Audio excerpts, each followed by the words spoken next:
સુરતના સ્વામિનારાયણના સાધુનો બફાટ સામે આવ્યો હતો, જેમાં સ્વામી સંત શ્રી જલારામ બાપાએ શરૂ કરેલા અન્નક્ષેત્રને લઈ તેમણે ટિપ્પણી કરતા કહ્યું હતું કે અન્નક્ષેત્ર ગુણાતીત સ્વામી પાસેથી જલારામ બાપાએ આશીર્વાદ લીધા બાદ શરૂ કર્યું હતું. જોકે જલારામ બાપાના અનુયાયીઓમાં ભારે વિરોધ શરૂ થયો હતો.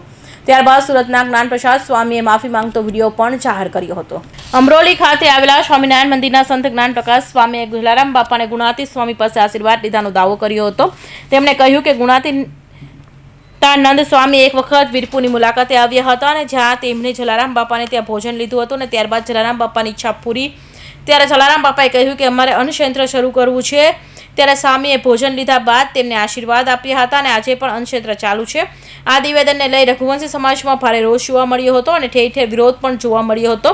રઘુવંશી સમાજ સહિતના ભાવિકો વિરોધને જોતા નિવેદન કરનાર સ્વામીએ માફી માંગી લીધી હતી અને કહ્યું હતું કે જલારામ બાપા વંદનીય છે. તેમનો એક પ્રસંગને મેગેઝિનમાં વાંચ્યો હતો, જેમાં લખાયું હતું કે ગુણાતીતાનંદ સ્વામી વીરપુર ગયા હતા અને એ પ્રસંગે મારા વક્તત્વમાં કહ્યું હતું કે અયોધ્યામાં ભગવાન રામને જ થાળે ભરવામાં આવે છે, તે જલારામ વીરપુરથી દરરોજ આપવાનું શરૂ થયું છે. તેના પ્રસંગને વાતના સંદર્ભમાં ટાંક્યો હતો, પરંતુ કોઈની લાગણી દુભાઈ હોય તો હું માફી માંગુ છું, આમ કહીને વિવાદને ઠારવા માટે પ્રયાસ કર્યો હતો. સંત શિરોમણી જલારામ બાપાના ચરણોમાં સતસત વંદન સાથે મારી વાત રજૂ કરું છું. થોડા સમય પહેલાં એક બુકમાં આ પ્રસંગ મેં વાંચેલો અને એ જ પ્રસંગ લોકસત્તા જનસત્તા નામના એક મેગેઝિનમાં પત્રમાં આ પ્રસંગ મેં વાંચેલો અને મને એવું લાગ્યું કે આમાં જલારામ બાપાની ખૂબ સારી વાત કરવામાં આવી છે.